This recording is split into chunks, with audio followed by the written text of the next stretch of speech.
G Kannada ನ್ಯೂಸ್ನ big impact story. ಹೌದು, ಶಾಸಕರ ಕಚೇರಿಗೇನೆ ಕತ್ತಲೆ ಭಾಗ್ಯ ದೊರಕಿತ್ತು. ಇದೇ ವಿಷಯಕ್ಕೆ ಸಂಬಂಧಪಟ್ಟಂತೆ ಒಂದು ವಿಸ್ತೃತ ವರದಿಯನ್ನ ನಿಮ್ಮ ಜಿ ಕನ್ನಡ ನ್ಯೂಸ್ ಪ್ರಸಾರವನ್ನ ಮಾಡುತ್ತೆ. ಇದರ ಬೆನ್ನಲ್ಲೇ ಎಚ್ಚೆತ್ತುಕೊಂಡಂತಹ ಶಾಸಕರು ಇದೀಗ ಶಾಸಕ ದರ್ಶನ್ ಪುಟ್ಟಣ್ಣಯ್ಯರ ಕಚೇರಿಗೆ ವಿದ್ಯುತ್ ಭಾಗ್ಯ ಸಿಕ್ಕಿದೆ. ಮಂಡ್ಯದ ಹಳೆ ತಾಲೂಕಿನ ಕಚೇರಿ ಕಟ್ಟಡದ ಶಾಸಕರ ಕಚೇರಿ ಬೆಳಗ್ಗೆಯಿಂದ ನಿರಂತರವಾಗಿ ವರದಿಯನ್ನ ಪ್ರಸಾರ ಮಾಡಿತ್ತು ನಿಮ್ಮ ಜಿ ಕನ್ನಡ ನ್ಯೂಸ್. ಶಾಸಕರ ಕಚೇರಿಗೆ ಕತ್ತಲೆ ಭಾಗ್ಯ ಶೀರ್ಷಿಕೆಯಡಿ ವರದಿಯನ್ನ ಪ್ರಸಾರ ಮಾಡಲಾಗುತ್ತೆ. ಇದು ಜಿ ಕನ್ನಡ ನ್ಯೂಸ್ನ ಬಿಗ್ ಇಂಪ್ಯಾಕ್ಟ್ ಸ್ಟೋರಿ. ಯಾಕಂತಂದ್ರೆ ಶಾಸಕರ ಕಚೇರಿಯಲ್ಲೇನೆ ಬೆಳಕಿಲ್ಲ, ಅಂದ್ರೆ ವಿದ್ಯುತ್ ಇಲ್ಲ, ಕತ್ತಲೆಯಲ್ಲೇನೆ ಸಿಬ್ಬಂದಿ ಕೆಲಸ ಮಾಡಬೇಕಾದ ಅನಿವಾರ್ಯತೆ ಎದುರಾಗಿತ್ತು. ಈ ಹಿಂದೆ ಪೊಲೀಸ್ ಸ್ಟೇಷನ್ ಇದೇ ಬಿಲ್ಡಿಂಗ್ ನಲ್ಲಿ ಇರ್ತಾ ಇತ್ತು. ಅದು ಈಗಾಗಲೇ ಶಿಫ್ಟ್ ಆಗಿ 7-8 ತಿಂಗಳಾಗಿತ್ತು. ಆದ್ರೂ ಈ ಹಿಂದೆ ಇದ್ದ ಪೊಲೀಸ್ ಸ್ಟೇಷನ್ ನ PSI ಹೆಸರಿಗೇನೆ ಕರೆಂಟ್ ಬಿಲ್ ಬರ್ತಾ ಇತ್ತು.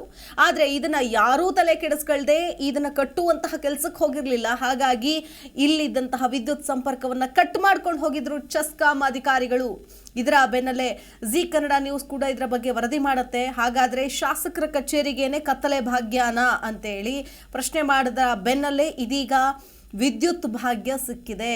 ನೋಡ್ತಾ ಇದ್ದೀವಿ, ಇಡೀ ಕಚೇರಿ ಈಗ ಬೆಳಕಿನಲ್ಲಿದೆ. ಅವಾಗ ಕತ್ತಲಲ್ಲಿತ್ತು. ಅಂದ್ರೆ ಇಲ್ಲಿ ಹೇಳೋರು ಇಲ್ಲ, ಕೇಳೋರು ಇಲ್ಲ ಅನ್ನಂಗಾಗಿತ್ತು. ನಾನು ಯಾಕೆ ಕಟ್ಟಬೇಕು, ನೀವು ಯಾಕೆ ಕಟ್ಟಬೇಕು ಅಂತ. ಒಂದೇ ಬಿಲ್ಡಿಂಗ್ ನಲ್ಲಿರೋ 2 ಕಚೇರಿ, 2 ಸರ್ಕಾರಿ ಕಚೇರಿಗಳೇ. ಆದ್ರೆ ಇಲ್ಲಿಗೇನೆ ಕರೆಂಟ್ ಅಂದ್ರೆ ವಿದ್ಯುತ್ ಸಂಪರ್ಕವನ್ನ ಕಡಿತಗೊಳಿಸಲಾಗಿತ್ತು. ಜಿ ಕನ್ನಡ ನ್ಯೂಸ್ ವರದಿ ಬೆನ್ನಲ್ಲೇ ಎಚ್ಚೆತ್ತುಕೊಂಡ ಅಧಿಕಾರಿಗಳು ಇದೀಗ ವಿದ್ಯುತ್ ಸಂಪರ್ಕವನ್ನ ಕೊಟ್ಟಿದ್ದಾರೆ. ಶಾಸಕರ ಕಚೇರಿಗೆ ಕತ್ತಲೆ ಭಾಗ್ಯ ಅಂತ ಹೇಳಿ ಹೇಳ್ತಾ ಇದ್ವಿ. ಮಧ್ಯಾಹ್ನದ ವೇಳೆಗೇನೆ ಶಾಸಕರ ಕಚೇರಿಗೆ ಮತ್ತೆ ವಿದ್ಯುತ್ ಸಂಪರ್ಕವನ್ನ ಕೊಡಲಾಗಿದೆ. ಸಂಪೂರ್ಣ ಕಟ್ಟಡದ ವಿದ್ಯುತ್ ಸಂಪರ್ಕವನ್ನ ಕಡಿತ ಮಾಡಿತ್ತು ಇದೇ ಚೆಸ್ಕಾಂ. ವಿದ್ಯುತ್ ಇಲ್ಲದೆ ಕಳೆದ 20 ದಿನಗಳಿಂದಲೂ ಕೂಡ ಕತ್ತಲಲ್ಲೇ ಕಾರ್ಯನಿರ್ವಹಿಸ್ತಾ ಇದ್ರು ಅಲ್ಲಿನ ಸಿಬ್ಬಂದಿ.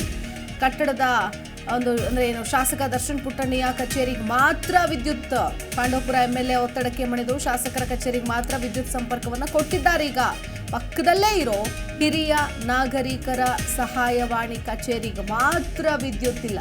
ಈ ಅಂಶವನ್ನು ಕೂಡ ನಾವು ಗಮನಿಸಬೇಕಾಗುತ್ತೆ. ಶಾಸಕರು ಏನ್ ಮಾಡ್ತಾರೆ, ಅವ್ರ ಕಚೇರಿ ವಿದ್ಯುತ್ ಹಾಕಿಸ್ಕೊಳ್ತಾರೆ. ಪಕ್ಕದ ಬಿಲ್ಡಿಂಗು ಅವ್ರು ಕಟ್ಲಿ, ಅವರಿಗೆ ವಿದ್ಯುತ್ ಭಾಗ್ಯ ಕೊಡ್ತಾರೆ ಅನ್ನೋ ನಿಟ್ಟಿನಲ್ಲ ಅಥವಾ ಹೇಗೆ ಗೊತ್ತಿಲ್ಲ. ಒಟ್ಟಿನಲ್ಲಿ ಈಗ ಸದ್ಯಕ್ಕೆ ಶಾಸಕರ ಕಚೇರಿಗಂತೂ ವಿದ್ಯುತ್ ಬಂದಿದೆ, ಬೆಳಕು ಬಂದಿದೆ.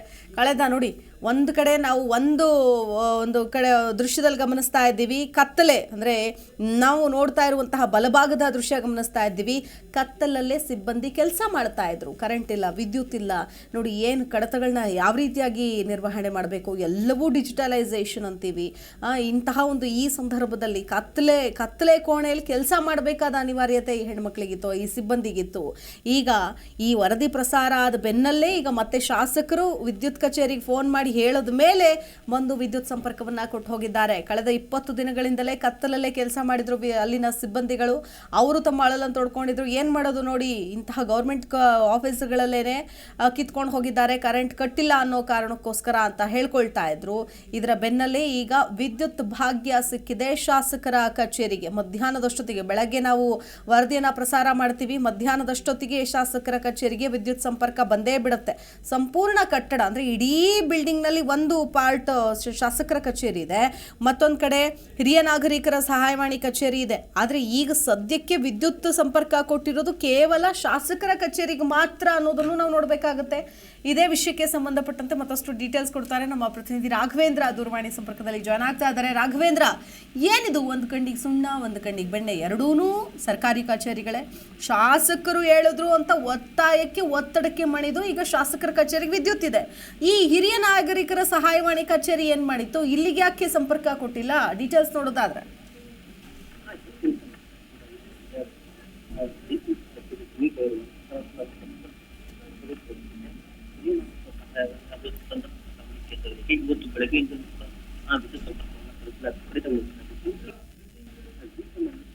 ಓಕೆ, ಮತ್ತೆ ಸಂಪರ್ಕಿಸ್ತೀವಿ ರಾಘವೇಂದ್ರ.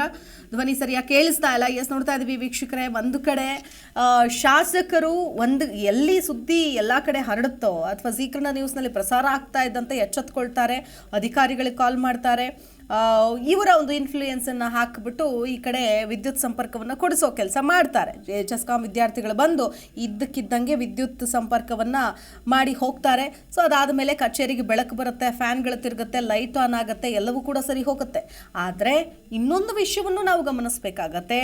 ಅದೇ ಬಿಲ್ಡಿಂಗ್ನಲ್ಲಿರೋ ಹಿರಿಯ ನಾಗರಿಕರ ಸಹಾಯವಾಣಿ ಕೇಂದ್ರ ಕಚೇರಿ ಇದೆ, ಅಲ್ಲಿ ಮಾತ್ರ ಕತ್ತಲೆ ಭಾಗ್ಯ ಅನ್ನೋ ಹಾಗಾಗಿದೆ. ಅಲ್ಲಿ ಮಾತ್ರ ಕರೆಂಟ್ ಇಲ್ಲ. ದುರ್ದೈವದ ಸಂಗತಿ ಇದು ಅಂತ ಹೇಳಬೇಕು.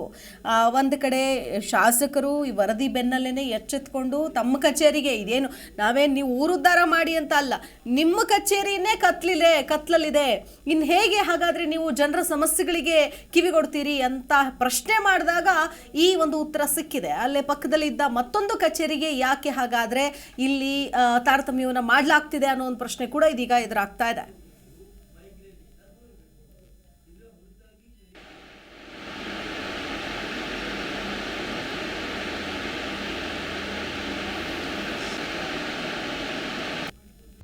ಪ್ರತಿಕ್ಷಣದ ಸುದ್ದಿಗಾಗಿ Zee Kannada news app download ಮಾಡಿ.